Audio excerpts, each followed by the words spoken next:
Hey, welcome back to Gather, Connect, Create. I'm your host, Megan Schultz, and this is the podcast where I'm just trying to bring tiny nuggets of inspiration so that you might consider gathering, connecting, and creating with your people wherever you find yourself, because I think that's what we need to be doing more of. How in the heck is it March already? If you are still with me and still listening, thank you. Thank you for being here.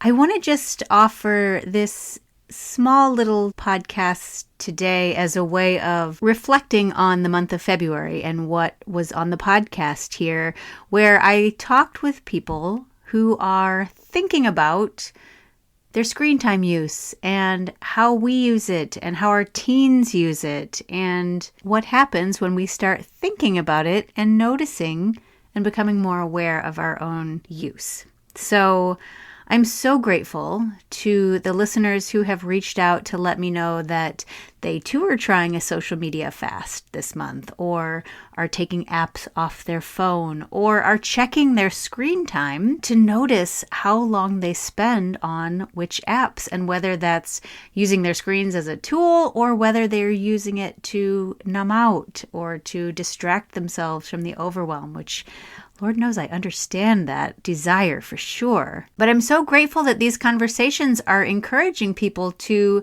consider and to think mindfully about screen times.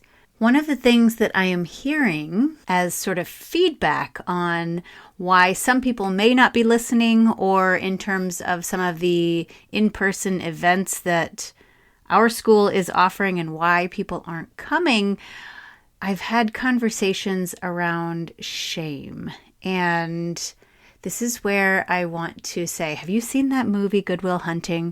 Do you remember when Robin Williams takes Matt Damon and shakes him by the shoulders and he says, "It's not your fault. It's not your fault. It's not your fault." And he keeps repeating that until Matt Damon finally breaks down in tears and realizes and accepts that it isn't his fault.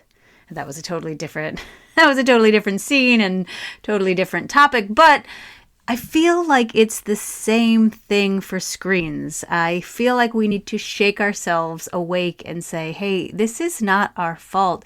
And that's why I appreciated the conversation with my niece last week, where we read the book, The Amazing Generation, which was written for teens to empower them so that they can be aware of what these big tech companies know and what they're doing despite what they know. And I thought her observations were so astute for somebody not yet 13. Although if you are listening to this on the day it comes out, her birthday was yesterday, so happy birthday, Sophia.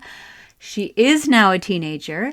But I thought reading through that book and learning about what the technology companies are building, how they have all the facts about dopamine and dopamine hits and that dopamine cycle that Tekla and I talked so much about in the last series back in May, which if you haven't listened to that and are thinking about needing some ammunition to go on a social media fast or break, you might want to go back and listen to that.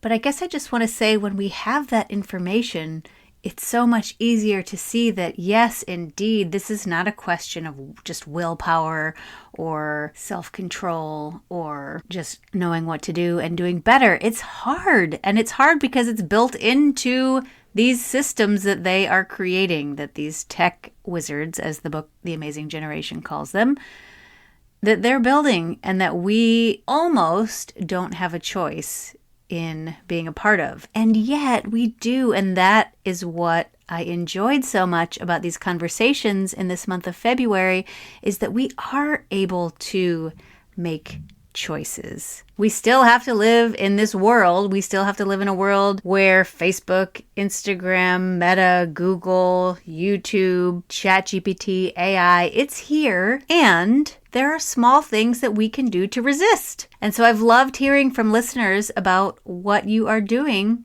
in a small way. My sister talked last week, and Tekla talked in weeks before about putting screens on gray mode, which doesn't seem like that big of a deal, but try it if you have an iPhone. Click the right button 3 times, watch your screen turn gray, and see how interesting it is to pick it up on the regular. One thing I have done this month is set limits on apps, which you can do from the iPhone's screen time settings. And after 30 minutes on my internet browser, it says your time is up. And of course, I have the option. I can say, give me 15 more minutes or give me just 1 more minute. And I do, because sometimes I absolutely need to get on there. But it just gives me 5 seconds more to pause and say, is this really necessary? Do I need to do this right now?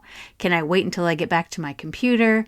Am I in front of my kids? How important is this? And so I can say that my screen time use has gone down, which is not nothing. And even if it's only gone down an hour, that's something. Because if you remember in our podcasts, we talked about being on the screen for 4 hours per day is the equivalent of 2 months a year. And that's 2 months 24/7. So if you want to just think about your waking hours, it's probably more like 3 months.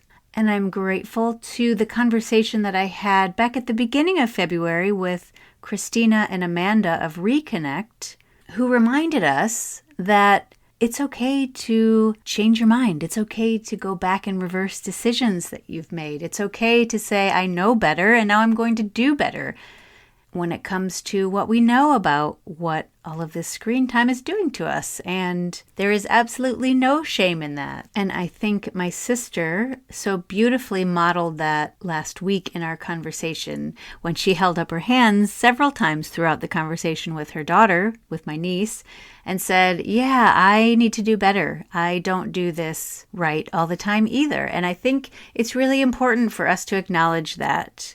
And maybe that helps eliminate some of the shame that comes around this topic, because it is such a shame-filled topic and it doesn't need to be. I'm also thankful for a conversation that I had with Kat Zilka, who, as you'll recall from the second week of the month, is the executive director and founder of Disconnect, after our event at school where I expressed a little bit of disappointment that more people weren't coming out. And I think on hearing some feedback, I think it comes back to this idea of feeling like they might be talked at when they get there, or like, this is what you should be doing and you've been doing it wrong, and, you know, with fingers wagging. And of course, that is absolutely not what these events are for.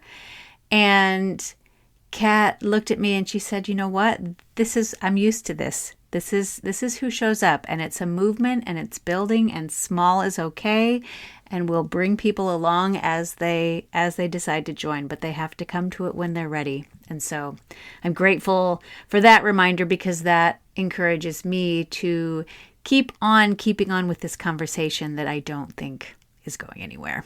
So thank you for listening. If you followed along all 4 weeks of February, I would love your feedback. I would love to hear how it landed with you, whether you know someone who could use it, whether there were useful bits that came out of that or things that you're trying because of those conversations. I would love to hear. And I want to end with a poem. And I heard this as a part of my writing practice from my mentor and teacher, Lori Wagner, who actually will be on the podcast sometime this spring coming up. We are going to be having a conversation all about the practice of wild writing that she created, and that she brings so many hundreds, probably thousands at this point, of people along with her. So I can't wait to share that with you. But she shared this poem with me and all of her wild writing family, and I want to share it with you because I just think it's so beautiful.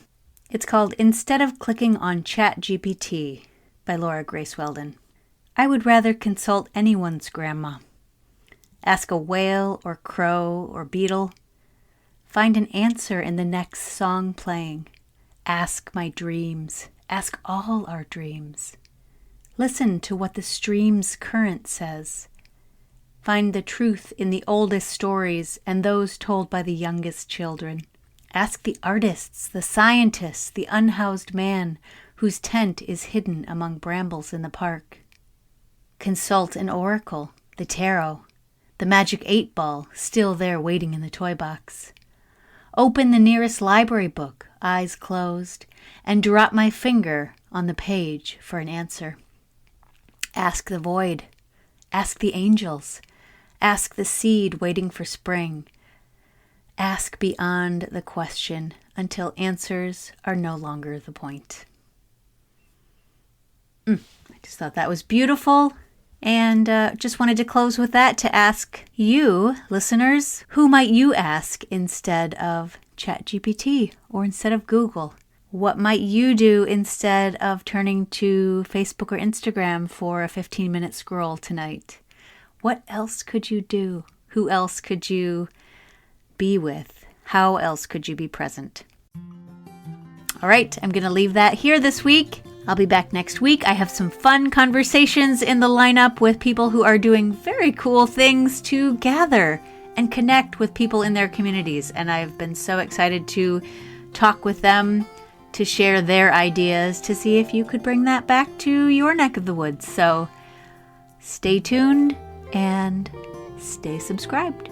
Thanks, friends.